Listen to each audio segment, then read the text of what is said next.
vous allez bien.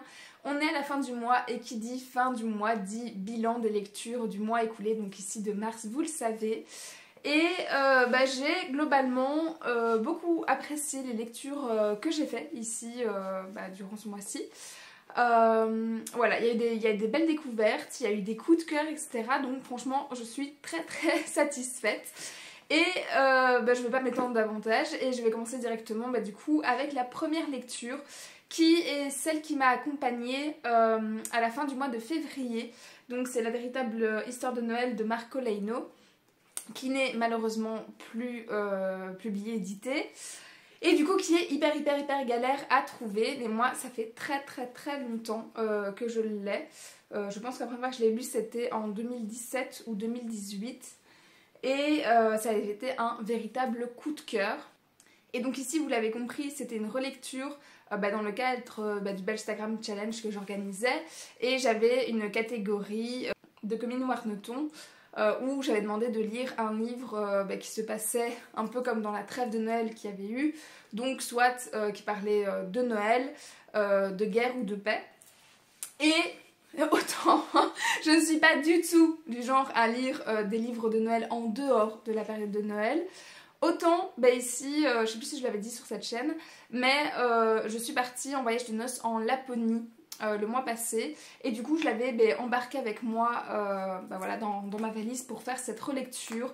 Ça me semblait absolument approprié et pour avoir rencontré le vrai Père Noël, je peux vous dire que clairement j'ai été plongée dans l'ambiance encore plus que c'était le cas lors de ma première lecture. Et une fois de plus je l'ai vraiment adoré. C'est un petit bijou, je vous disais il est hyper galère à trouver. Quoique si vous avez des e-books, franchement on le trouve encore assez rapidement, mais en version papier c'est vraiment hyper compliqué et souvent on le trouve à un prix mais vraiment déconné. Donc voilà, si vous avez la chance un jour de le voir, de l'avoir à prêter, de pouvoir l'emprunter, etc. Je vous le recommande une nouvelle fois. Pour ce qui est de l'histoire, on suit forcément voilà, la véritable histoire de Noël et donc l'histoire de l'origine du Père Noël, l'origine des traditions.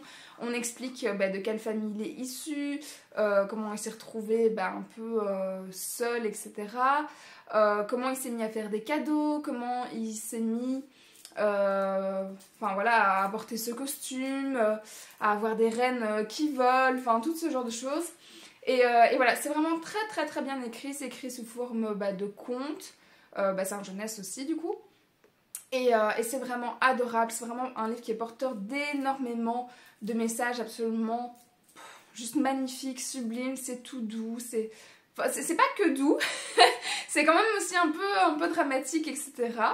Donc cette fois-ci moi j'étais prévenue que c'était une relecture, mais la première fois il y a plus d'un passage qui m'ont vraiment surpris.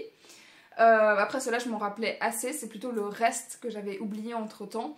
Et vraiment je ne regrette pas cette relecture parce que je vous dis il m'a clairement prolongé voilà, mon séjour, la sensation que j'avais là-bas, les paysages aussi que j'ai pu imaginer, certaines légendes un plus ou moins retranscrit, il y avait des petits clins d'œil, etc. Donc vraiment il y a eu une immersion absolument totale pendant ma lecture et voilà, c'était vraiment son moment pour faire une relecture. Maintenant je vais laisser quelques années derrière moi, le temps de réoublier tout ça, mais si vous voulez voilà, plus d'informations dessus, je vais pas m'étendre davantage. Parce que j'avais déjà voilà, pris ce livre dans les 5 recommandations que j'avais fait pour Noël, qui n'étaient pas des romances de Noël mais du coup pour Noël. Et donc voilà, si vous voulez plus d'infos, je vous invite à retourner voir cette vidéo là. Et moi je vais passer au livre suivant pour vraiment m'attaquer cette fois au livre de mars. Parce que celui-là j'avais pas eu le temps de le chroniquer avec mes vacances avant de publier la photo, de publier le bilan du mois passé. Mais comme ça voilà, je vais en reparler un petit peu. Oui, je vais directement commencer par lui, sinon je sens que je vais l'oublier. J'ai également lu dans le cadre du Belstagram Challenge celui-ci, donc c'était pour la catégorie de Blenny et pour les mines, et donc c'était un livre qui était soit autobiographique comme c'est le cas, où j'ai demandé un contemporain, un récit de vie, enfin des choses plus ou moins similaires comme ça. Et je ne l'ai plus en main, vous le voyez, parce que je l'avais emprunté à ma soeur, et donc depuis je lui ai rendu aussi. Et on suivait ici du coup l'autobiographie de la vie de Tom Felton, qui est donc l'acteur de Drago Malfoy. Et franchement ça a été une très chouette découverte, je ne m'attendais pas à l'apprécier autant. Parce que autant j'avais déjà eu des retours sur quelques petits éléments de sa vie, parce que vraiment on retrace tout, on retrace de son enfance, sa famille, son suivi scolaire, les rencontres avec certains acteurs, d'autres personnes, forcément les années du tournage d'Harry Potter, mais aussi après.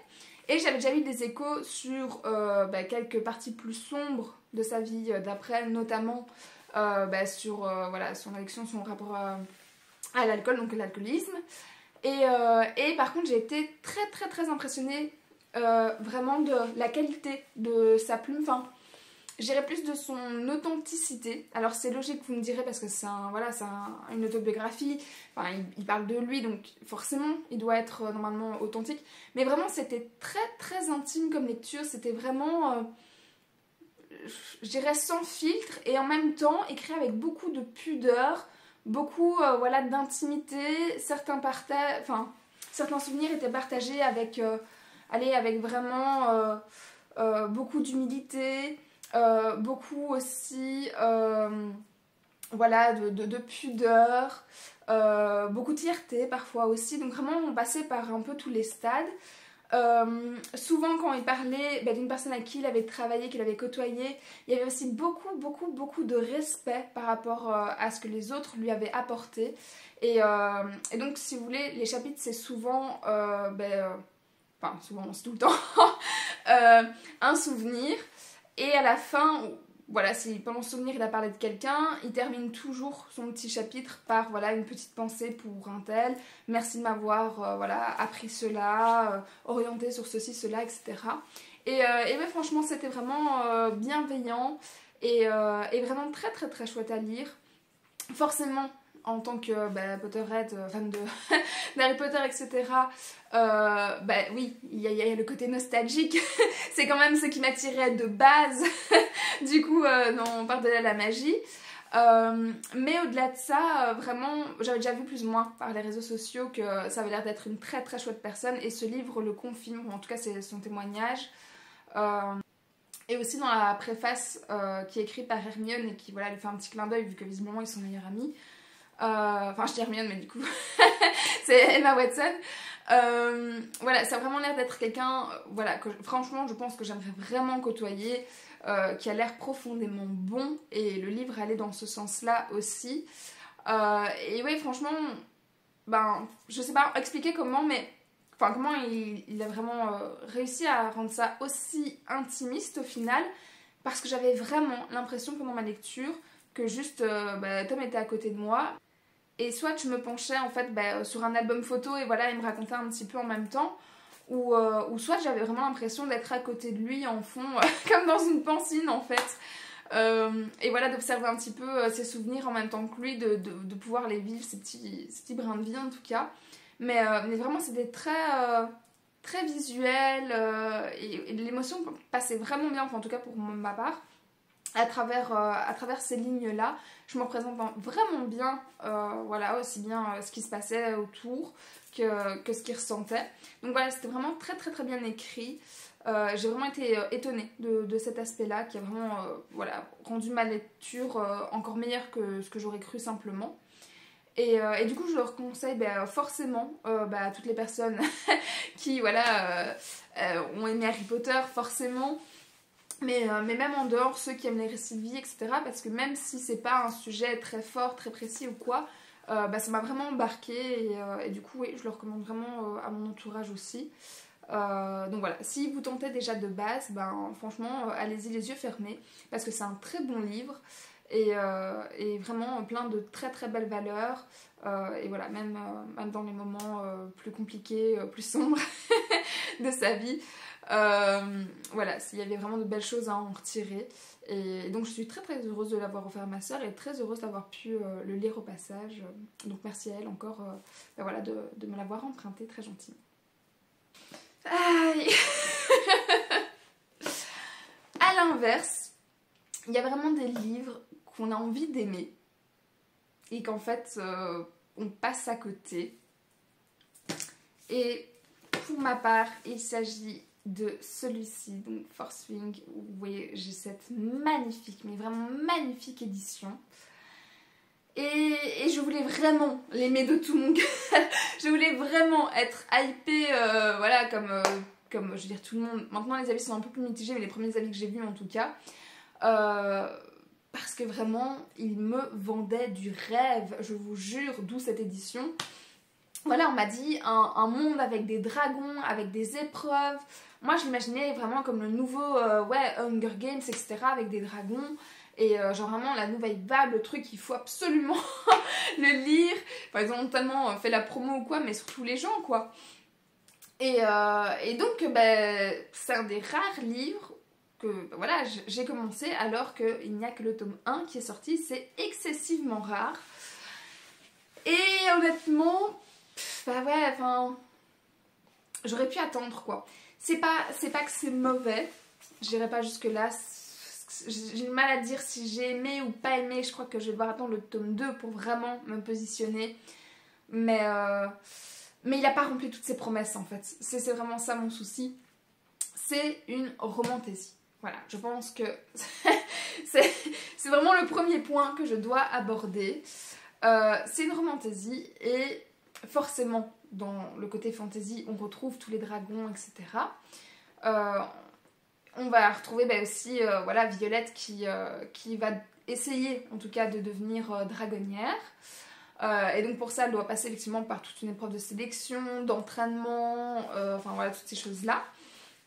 Mais ce n'est pas qu'une fantaisie, c'est une romantaisie. Et mon Dieu, qu'est-ce que j'ai peiné, mais vraiment sur son côté romance. Vous le savez si vous suivez cette chaîne, je ne suis pas très friande des romances en général. Bon. Mais une romance bien dosée, voilà, ne me dérange pas. C'est le cas par exemple, je sais pas, de ACOTAR, enfin ça dépend plus ou moins des taux, mais voilà, c'est quand même assez présent, c'est une romantaisie, c'est pas juste une fantaisie, mais ça va, franchement ça va.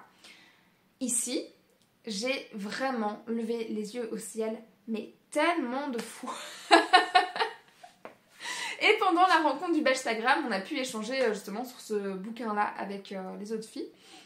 Et on est toutes unanimes bah, sur ce point-là. C'est que cette romance, il y a trop de trucs qui vont pas en fait. Enfin déjà, il y a énormément de clichés.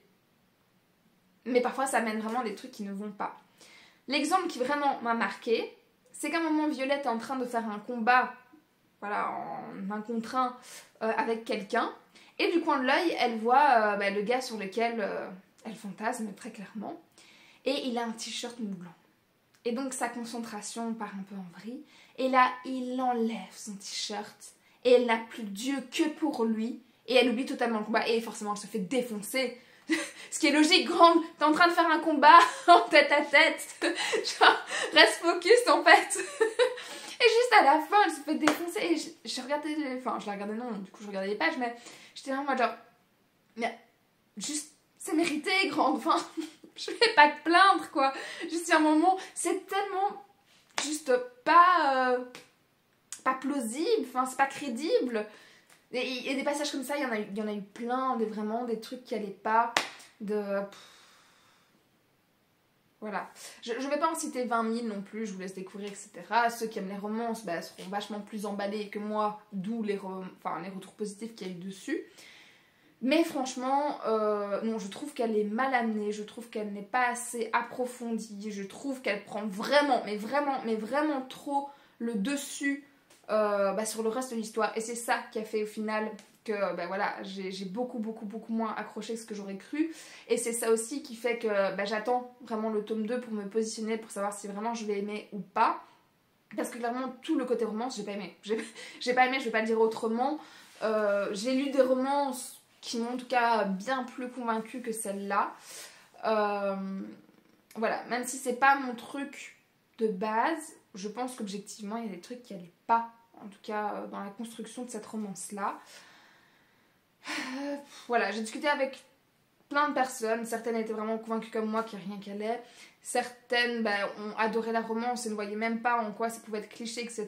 Donc ça part vraiment dans les deux sens, donc pour ça, faites-vous vraiment votre propre avis, c'est le meilleur conseil que je peux dire, même quand je n'ai pas aimé un aspect et que j'ai beaucoup de choses à reprocher, voilà, ça reste que mon avis, donc faites-vous votre avis là-dessus. outre la romance, je vais pas m'étendre davantage dessus parce que bah, voilà, j'ai pas envie de cracher mon venin non plus. Mais outre la romance, par contre, j'ai vraiment aimé.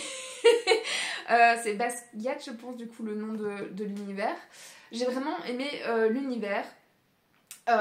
J'ai adoré le début de construction parce que voilà, il a été zappé par une partie de la romance, donc il y a encore beaucoup à découvrir.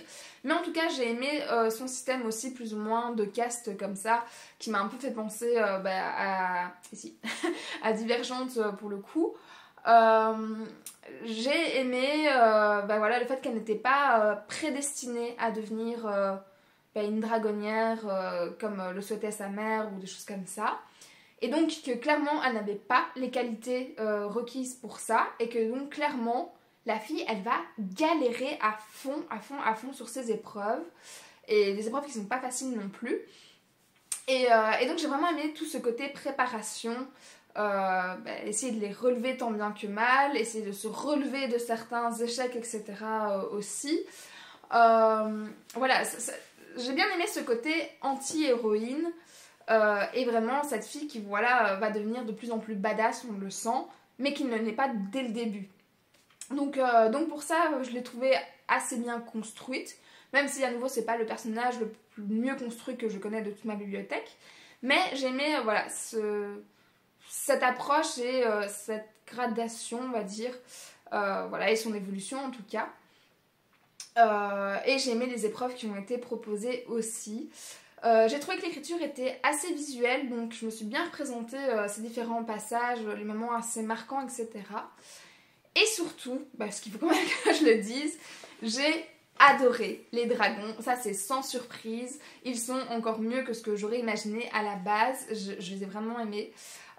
J'ai adoré le fait que voilà ils puissent communiquer du coup avec les humains, avec leur maître, enfin non pas leur maître, leur, comment ils appellent ça, j'ai oublié le nom. Mais voilà, la personne à chaque fois, ils sont liés à une personne et donc avec cette personne-là. Où ils font tout en fait par la pensée une fois qu'ils sont liés. J'ai aimé leur caractère, j'ai aimé le fait qu'ils restent quand même hyper indépendants. Voilà, qu'ils ont vraiment leur propre code, leur propre fonctionnement. Voilà, que c'est vraiment assez distinct que juste des humains. Et donc clairement, pour le côté dragon, j'ai juste adoré. Mais cette partie-là a été éclipsée par la romance. Donc, ça me fait au final une lecture très mitigée, malheureusement. Enfin, je pense qu'il y a quand même plus que de moins. Mais les moins m'ont vraiment embêté, quoi. C'est ça le souci. Et donc, c'est ça que j'attends de voir pour le tome suivant, parce que oui, je vais quand même le lire. Mais si on part vraiment à fond dans la romance, faudra voir. Parce que de mémoire, c'est pas une trilogie, je pense qu'il y en a plus style 5 tomes. Je dis peut-être des bêtises comme d'hab, mais je pense que c'est ça. Et donc, à voir sur la durée comment ça va évoluer.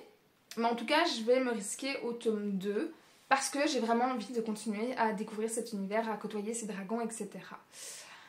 Donc voilà, je suis honnêtement assez dégoûtée de devoir vous faire ce retour-là parce que, comme je vous l'ai dit juste au début, j'avais vraiment envie de l'aimer ce livre, vraiment beaucoup. Je voulais être emballée à fond de balle, commencer à acheter tous les goodies, en parler tout autour de moi, etc. et faire la vente en mode genre lisez-le. Et c'est pas le retour que je fais au final parce que je l'ai pas aimé tant que ça. Mais c'est pas un mauvais livre, voilà, donc faut bien faire la distinction et il faut bien vous faire votre propre avis dessus, ça je le dis toujours.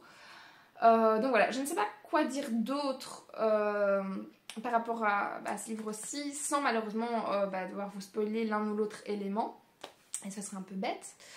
Donc je pense que je vais juste m'attarder sur cet aspect-là, et puis voilà, je vous ferai sûrement un autre retour quand le tome 2, je pense que c'est en juin qu'il sort de mémoire, sera lu pour le bilan de juin, parce que oui, je voudrais vous parler beaucoup plus de certains éléments voilà, sur certaines péripéties, sur les dragons, etc. Mais malheureusement, je ne peux pas. À savoir aussi, oui, par contre, qu'au niveau des personnages, je ne me suis pas encore non plus beaucoup attachée à Violette, même si elle en bave vraiment. Et je pense que c'est ça aussi qui pêche au final, c'est que j'ai pas encore réussi à avoir voilà, vraiment beaucoup d'empathie pour l'héroïne ou pour un personnage secondaire Enfin, il y en a eu un, mais voilà. Mais vraiment, voilà, pour les personnages qui vont avoir de l'importance ou quoi pour la suite de l'histoire. Donc j'attends un peu plus de ça aussi pour la suite. Et donc, je croise vraiment les doigts. Et puis on verra parce que seul l'avenir me le dira, malheureusement. Donc voilà, franchement, je croise les doigts. Je ne pars plus aussi confiante pour la suite. Mais c'était une bonne lecture. Mais ouais, j'en attendais clairement plus. Et pas seulement parce qu'il était vraiment, voilà... enfin pas surcoté mais du coup vendu de fou, mais aussi pour mes propres goûts et mes propres attentes, et c'est à ce niveau là que j'attends le plus, quoi. Donc on verra, voilà. Par contre, je vous ai dit au début de la vidéo voilà, que j'avais eu les coups de cœur, enfin j'en ai eu un du coup, et clairement je m'attendais lui à l'aimer, je voulais l'aimer, et je l'ai aimé. Et je l'ai vraiment, vraiment, vraiment aimé. D'ailleurs, je lui ai mis la note de 18/20 sur Livre Addict. C'est donc un coup de cœur. Vous voyez qu'il y a plein de post-it. C'est la première fois de ma vie que je fais ça. Voilà. Parce qu'en fait, l'Assassin Royal, il y a du coup, pour le premier cycle, 13 tomes. Et qui se lisent de 1 à 6. Puis après, il y a 9 autres tomes. Là, c'est les Aventuriers de la mer, que vous voyez ici, parce que vous ne voyez pas, mais toute l'étagère, maintenant, va être remplie par cette saga. Puis après, donc, on lit de 7 à 13. Puis après, il y a encore, je pense, c'est 6 tomes sur les anciens. Un truc comme ça, ou 3 tomes sur, un truc comme ça. Et puis après, il y a encore le fou et l'assassin. Et là, je pense que c'est à nouveau 6 tomes. Et je pense que là, ça y est, on termine un peu cette histoire. Et bref, le temps que je lise tous ces tomes, à raison déjà, ben voilà, pour une collection que j'en lis un par mois, et que je vais pas lire ça en continu non plus, ben, on va dire que je vais lire, je sais pas, on va dire entre 6 et 10 livres, voilà, par an. Et du coup, clairement, bah avec ma mémoire de poisson rouge, le temps que je termine tout ça, je pense que j'aurais oublié beaucoup trop de choses. Et donc, je me suis dit que j'allais mettre des post-it. Du coup, j'ai comme les gens qui mettent des post-it, hein, j'ai un petit code couleur aussi en mémo. Comme ça, les trucs qui sont vraiment importants, je peux juste faire hop là, tic tic tic. Et me le remettre vite en mémoire en lisant juste les passages des post-it avant de commencer les tomes suivants, ou plus tard quand je dois revenir juste aux post-it vraiment importants. Donc voilà, pour le tome 1 je m'y suis tenue, on verra si je m'y tiens sur le long terme, en tout cas j'espère.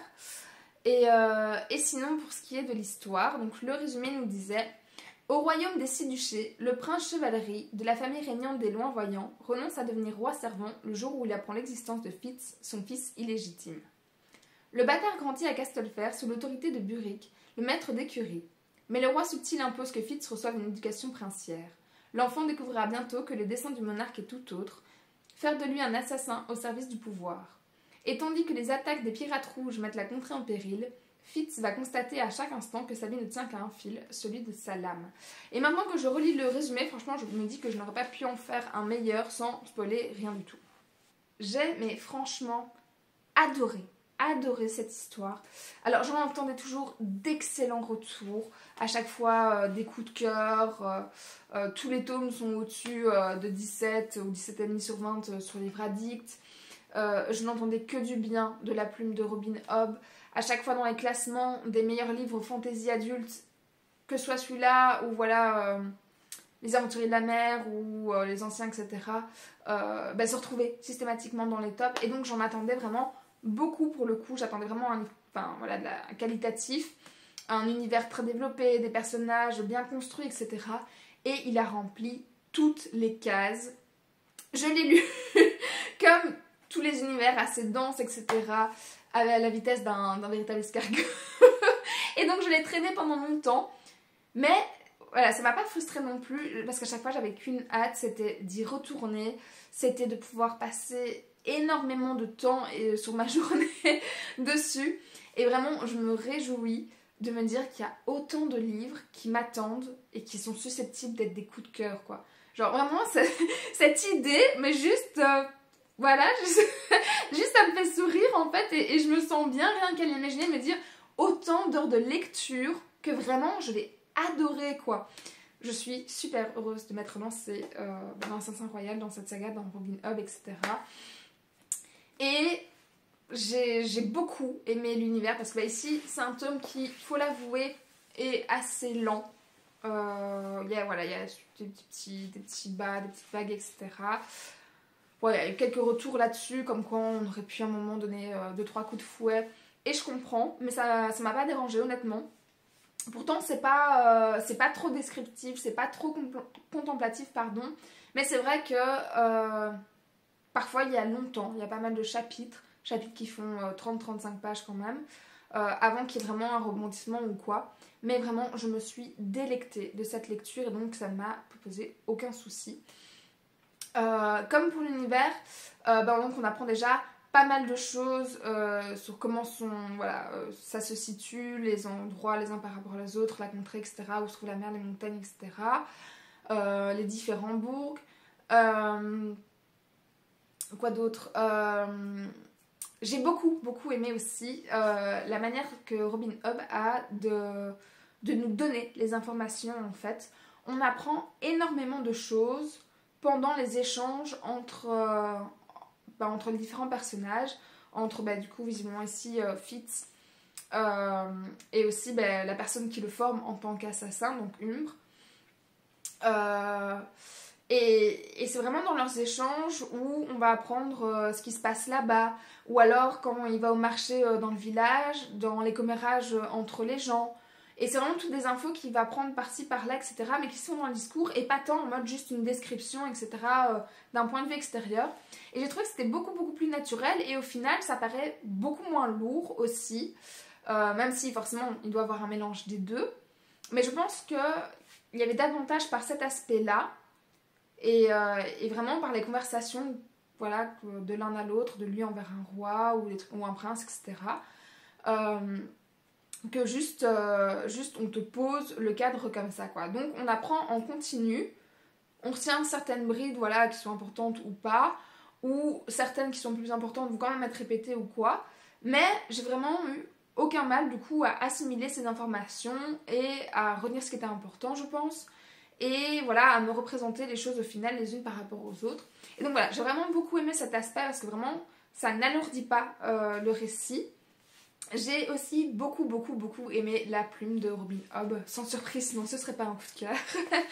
Où effectivement, je la trouve à la fois visuelle, je la trouve par certains aspects poétiques, même si elle n'est pas autant que je sais pas... on est sur le bout de la langue. Pierre Bottero. Enfin voilà, c'est...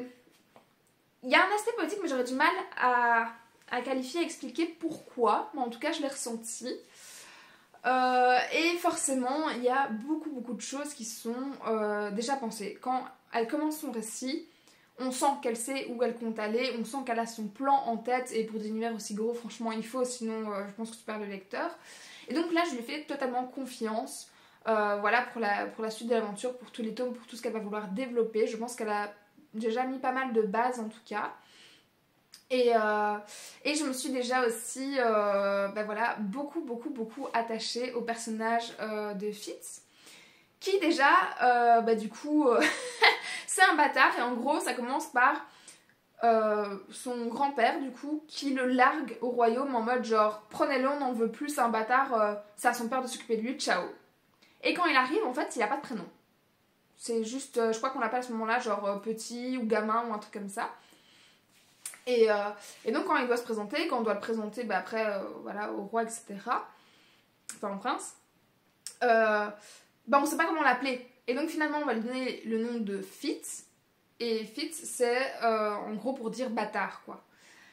Et puis, quand on va se présenter aux autres, ça va être moitié ça et moitié juste... ouais, souvent mon gamin, garçon. Il y en a une, elle va lui donner un moment un prénom juste fictif. Enfin voilà, donc on sait jamais trop voilà, comment le nommer, par quel terme, etc. Et donc clairement, il arrive mais tout penaud, enfin, juste, on voit qu'il subit sa vie, il a pas la vie facile, etc. Il va se faire rejeter parce que c'est un bâtard, enfin, voilà, il va avoir plein de choses qui font que, ben voilà, c'est clairement un mal aimé.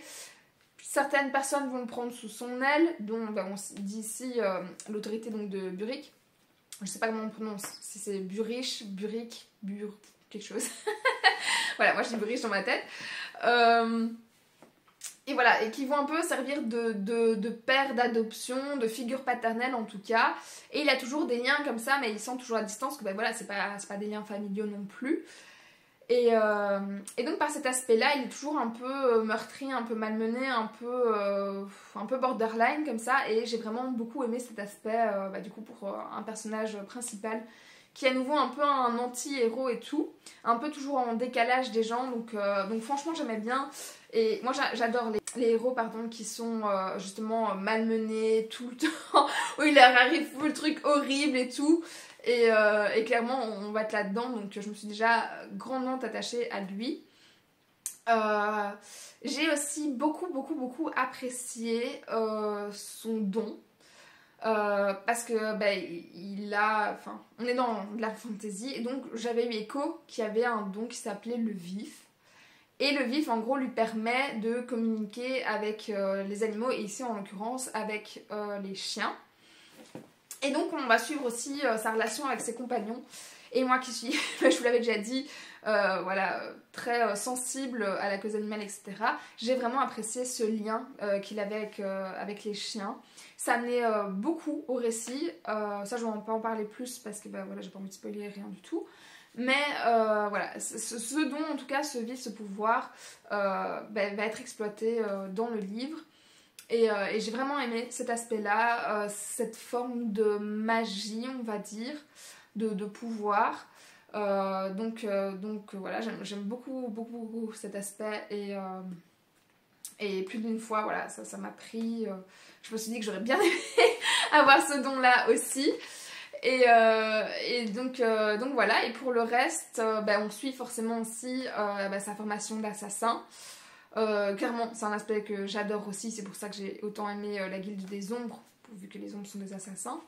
Et donc cette formation-là, bon là on est vraiment dans la partie de la formation. Clairement, c'est pas un truc qui va s'étendre sur des tomes et des tomes, mais en tout cas moi j'aime beaucoup quand ils sont en formation de quoi que ce soit en général. Donc ça m'a beaucoup plu. Et après, en dehors de ça, ben, clairement, on est dans de la fantasy adulte, qui à mon avis va partir un petit peu en mode Game of Thrones. C'est-à-dire qu'il va avoir des morts, il va avoir des jeux de pouvoir, il va avoir des complots, voilà, il va avoir des guerres de territoire, de royauté, enfin toutes ces choses-là. Et clairement, j'ai super hâte de découvrir la suite de tout ça. Je suis très intriguée aussi par les pirates rouges, parce que je vous ai dit, moi les pirates c'est mon truc, enfin souvent ça passe ou ça casse, mais là clairement ça passe. Et les pirates qui ont aussi des pouvoirs qui sont différents, donc j'ai vraiment, il y a pas mal de mystères par rapport à ça, j'ai vraiment envie de découvrir tout ça. Et je pense que je vais m'arrêter là parce qu'après je vais trop en dire. mais voilà, j'ai beaucoup aimé en tout cas le personnage de Fitz, le personnage de ses chiens. J'ai beaucoup aimé aussi, que je vous disais ici, Buri. Je n'ai pas encore cité non plus, mais j'ai beaucoup aimé le fou, qu'on ne retrouve pas tant que ça dans le livre. Mais voilà, donc je vous ai dit, il y a aussi l'assassin et le fou qui existent dans une des sagas, enfin des cycles. Et je pense que ceux-là vont me plaire beaucoup aussi, parce que je pense que j'ai beaucoup à apprendre de ce personnage-là, qui est très mystérieux, très incompris pour l'instant, très énigmatique, mais du coup il m'intrigue vraiment beaucoup. Et voilà, et sinon j'ai détesté certains personnages, je veux qu'il leur arrive des choses horribles. J'ai espéré pour d'autres, je suis passée par toutes les émotions, j'ai ri, j'ai pleuré, j'ai souri, j'ai espéré, j'ai paniqué, genre vraiment le coup de cœur quoi, vraiment j'ai vibré pour ce livre. C'est un coup de cœur, voilà, je ne peux pas en dire plus. Ce n'est que le tome 1 sur beaucoup, donc peut-être qu'à la longue, voilà, mon engouement va partir, ou selon certains tomes, on ne sait pas trop, ou juste que je vais adorer du début à la toute fin. on verra. Bon, voilà, pour l'instant je ne peux parler que de ce tome 1, mais clairement ce tome 1 est un coup de cœur et je suis super heureuse d'avoir fait voilà, cette lecture, cette découverte, de comprendre maintenant pourquoi tous les gens qui l'ont lu le recommandent, l'ont tant apprécié, etc. C'est vraiment un récit de qualité, une plume de qualité, et voilà, j'ai super hâte de continuer, de vous tenir au courant. Et puis voilà, hein. Je ne peux pas rajouter d'autres choses, je pense, dessus. Mais en tout cas, voilà, pour l'instant, je n'ai trouvé que du positif à ce livre. Et j'aurais pu lui mettre 19 ou peut-être même 20. Mais bon, on n'est qu'au premier livre, donc j'ai envie de me laisser un peu pour la suite aussi, de voir si c'est crescendo. On verra. Mais vraiment, coup de cœur, je suis super heureuse voilà, d'avoir apprécié cette lecture, que je souhaitais apprécier à la base, mais que vraiment... Je comprends vraiment pourquoi, parce que je recommande pour la qualité, pour ce que c'est, pour l'univers, tout ce que ça laisse entrevoir et tout, quoi. Voilà, trop bonne lecture. Après avoir lu ce livre pendant de nombreux jours, clairement je l'ai tiré en longueur, mais même si ça m'a pas ennuyé, il m'a pris du temps.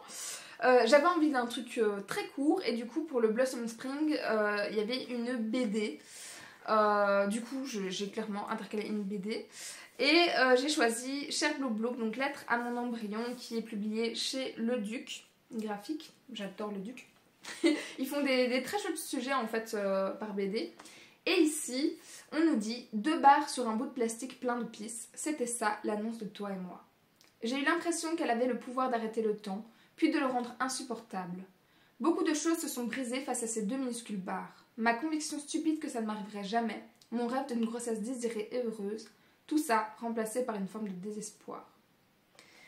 C'est donc un livre, vous l'aurez normalement plus ou moins compris, qui va parler de la grossesse, et donc aussi, ici en l'occurrence, de l'interruption volontaire de grossesse, donc de l'IVG, de l'avortement.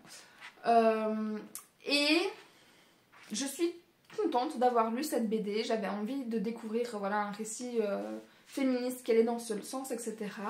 Mais je pense qu'il ne m'a pas plu autant que ce que j'aurais cru, parce que autant l'histoire est bien faite, autant je pensais qu'elle allait couvrir quand même plus de facettes, on va dire, dans le sens où en fait donc on va suivre son avortement, de l'annonce jusqu'aux différentes étapes, jusqu'au moment où elle avorte. Et voilà, moi je ne cache pas, je suis pour ce droit. Et voilà, ce que je cherchais dans cette lecture, c'était vraiment voilà, un récit informatif aussi sur les différentes étapes, les différents moyens, etc. Et même si c'est annoncé, c'est pas hyper développé. Et j'attendais surtout aussi beaucoup le côté psychologique, de vraiment juste ce qu'il y a autour, c'est pas tu vas te faire retirer une dent de sagesse, etc. Et même si c'est abordé, franchement c'est abordé, c'est bien abordé, je voulais, enfin comment j'expliquais ça, je voulais un récit plus nuancé, dans le sens où en fait, je vais devoir un peu spoiler pour expliquer, mais on suit 2 avortements de Violette ici au cours de la BD. Et je pense qu'on aurait gagné à avoir un avis quand même plus nuancé, plus de questions sur entre le premier avortement et le deuxième. Après voilà, enfin juste si elle a toujours été ok avec le fait qu'elle voulait avorter, etc., que ça ne change pas trop et tout, c'est logique. Et donc je dis pas que c'est complètement incohérent ou quoi.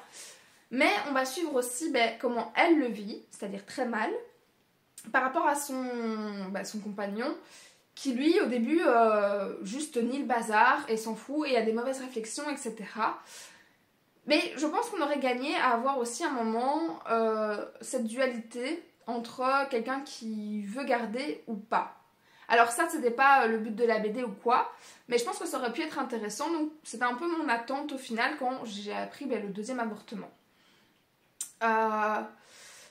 Et on voit aussi du coup un peu en opposition Comment ça se passe dans le premier hôpital, c'est-à-dire très mal pour l'accompagnement, et dans le deuxième où par contre il y a un très bon accompagnement. Et je pense que justement cette dualité aurait été chouette de se retrouver dans le couple aussi, que soit elle toute seule, que soit par rapport à son conjoint ou quoi, ou plus de nuances par rapport à sa famille, à ses amis, etc.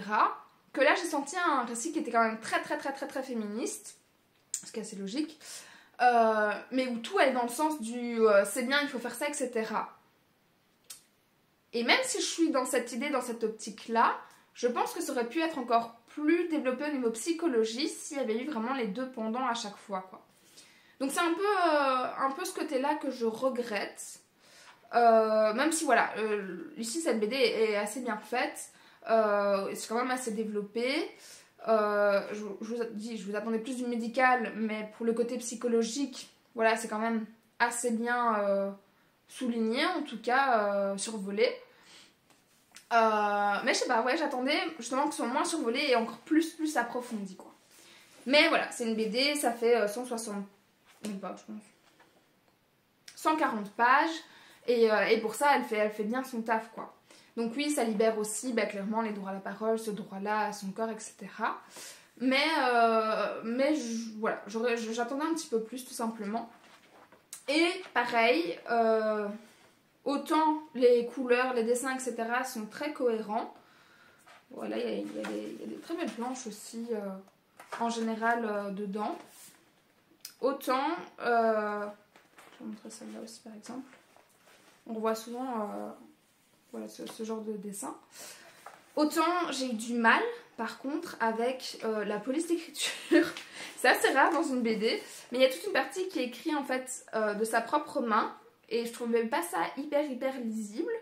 Et pareil, l'écriture qui est choisie pour les bulles, c'est pas celle que j'aurais préconisée non plus, parce que plus d'une fois j'ai eu du mal à rentrer dans l'histoire, parce que ouais, c'était pas assez lisible, enfin...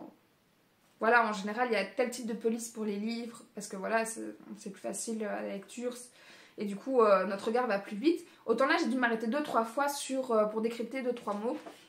Donc ça m'a un peu bloqué. Donc c'est plus ça, au final, que je lui reproche. J'ai pas forcément accroché avec toutes les couleurs utilisées, quand elle a, voilà, souvent une peau, elle est un peu, que je vous montre ici, un peu verte, comme ça. Vous voyez. Après, elle est plus ou moins malade, quoi, mais je sais pas. Il y a un truc dans le visuel, dans les dessins, dans les couleurs, dans les textes qui m'a un peu dérangée, qui m'a un peu perdue. Mais voilà, dans l'ensemble, je lui mets quand même une bonne note. Je dirais un petit 15/20, quoi. Parce que le sujet est important, parce que c'était bien amené. Je pense que c'était vraiment aussi un peu autobiographique, et donc c'est pour ça que si elle l'a vécu comme ça, c'est tout à fait logique que ce soit retranscrit comme ça. Mais de ce que j'ai compris, c'était, enfin, en tout cas c'est plus ou moins présenté comme ça. Je regarde dans les pages du début.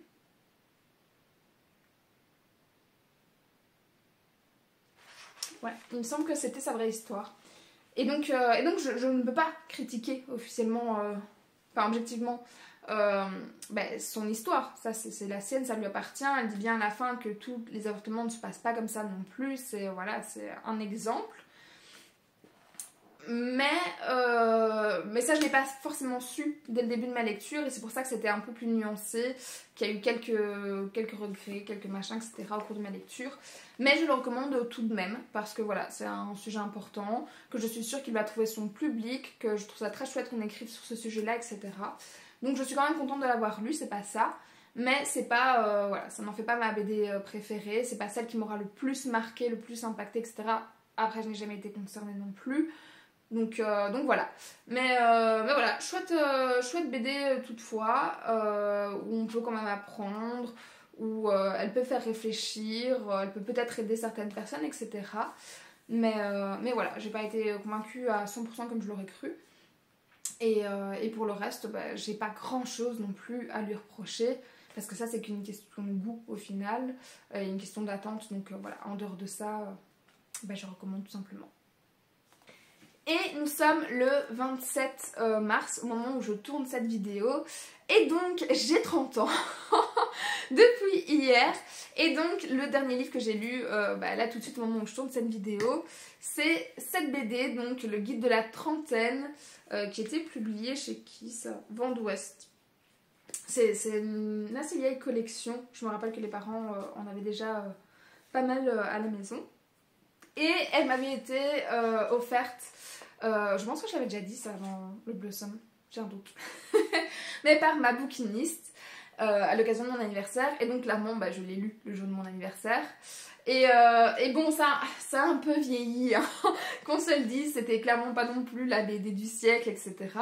Mais voilà, ici ils m'ont dit avoir 30 ans ça change quoi? Faut-il fêter ça? Avec qui? Peut-on encore séduire passer 30 ans? La trentaine est-elle idéale pour avoir des enfants? La trentaine est-elle très famille? Quelle différence entre un trentenaire, une trentenaire? Est-ce qu'on est vieux quand on a 39 ans? Est-ce qu'on peut encore prendre son pied à la trentaine? Y a-t-il une vie après la trentaine? Enfin voilà, c'est une BD un peu humoristique, c'est bourré de clichés. Et c'est plus dans ce sens-là que ça a mal vieilli, parce que voilà, certains aspects ne sont plus les mêmes que... Je sais pas, je crois que ça date des années 2000, un truc comme ça. Non, là on voit pas. Je sais pas quand c'est sorti. Non, on voit pas. Ah oui, ça je l'ai pas dit, mais ça m'a fait rire, c'est que donc c'est une BD d'occasion. Et du coup, ça c'est un cadeau d'anniversaire de quelqu'un. Il y a toutes les signatures. Voilà, rien à voir, mais ça m'a fait rire quand je l'ai découvert, de lire les petits mots et de me dire que le type, il a quand même revendu après. Il a pas kiffé tant que ça. Mais bon, voilà, j'ai eu plein d'anniversaires aussi, plein de petits mots que je ne connaissais pas pour l'occasion. Et donc voilà, c'était léger, ça se lit hyper vite, j'ai souri plus d'une fois. Parfois j'ai levé les yeux au ciel, genre c'était un peu passé et tout. Mais voilà, dans l'ensemble c'était drôle, cool. Voilà, c'était léger, ça se laisse lire. Voilà, je l'aurais pas forcément acheté de moi-même. C'est pas forcément le livre que je vais recommander ou celui que je vais acheter moi-même pour quelqu'un, etc. Mais écoutez, voilà, en cadeau et tout, c'était sympa. Voilà, juste, ça fait le taf. 15-20 minutes et puis voilà quoi. Mais bon, je l'ai lu ce mois-ci aussi, donc il est dans ce bilan. Et voilà, j'ai fait le tour de mes lectures pour ce mois-ci. Là, je suis en train de lire mon dernier livre du mois. Donc c'est Les Disparus du Pays Imaginaire, édité chez Sabran, qui est une réécriture de Peter Pan. Mais à nouveau, au moment où je tourne cette vidéo pour que vous l'ayez fin du mois, vous retrouverez ce livre-ci dans la vidéo du bilan suivant, comme on a eu avec La véritable histoire de Noël. Vous comprenez le principe maintenant. Et donc je n'ai plus d'autres livres à vous présenter pour cette vidéo. J'espère en tout cas que l'une ou l'autre lecture vous auront intéressé dans La Sincère Royale. On va pas se mentir. Si vous l'avez lu, n'hésitez pas à venir me faire des retours. J'ai envie d'échanger dessus parce que mes meilleures amies ne l'ont pas lu. Donc je sais chez qui aller chercher, échanger sur Bookstagram ou quoi. Mais n'hésitez pas à faire des retours dessus. N'hésitez pas à vous plonger dans cette saga. J'espère aussi que vous serez content d'avoir eu un retour un peu plus mitigé sur First Wing, parce qu'au début j'avais l'impression d'être la seule à ne pas avoir eu un coup de cœur dessus, et puis c'est maintenant que tout le monde a un peu lu, qu'il y a plus de retours un peu dans mon sens, voilà, parce qu'au début j'avais face à des incompréhensions en mode une peuple à la réunion, même si je vous dis je l'ai quand même apprécié. Je pense que je l'ai mis 16 sur 20. Juste, je m'attendais à plus, un 17-18 ou plus. Et ouais, on est plus sur un 15,5, 16. 16 parce que quand même l'univers, mais voilà. Donc j'espère en tout cas que vous avez aimé ce retour sur l'une ou l'autre lecture, etc. N'hésitez pas à réagir en tout cas sur l'une ou l'autre, sur la vidéo en général. Et si vous ne savez pas quoi dire, étant donné que c'est le mois de mon anniversaire, on va mettre un petit gâteau en smiley en commentaire, comme ça je sais que vous êtes passé ici, que vous avez écouté, etc. Et voilà, c'était un mois un peu plus festif pour ma part, en tout cas une semaine plus festive. Et puis voilà, et je n'ai plus qu'à vous faire des bisous. Et à vous dire bientôt dans une prochaine vidéo. Et ici j'ai une vidéo que je peux déjà plus ou moins annoncer, je pense, où j'ai reçu pour mon anniversaire entre autres le jeu de la palle, enfin les cartes du jeu de la palle faites par Hélène Illustration. Et c'est un des cadeaux que j'ai eu du coup pour mes 30 ans. Et donc je pense que je vais utiliser ce petit jeu pour faire une prochaine vidéo. Déjà pour tirer un livre en plus pour mes prochaines lectures.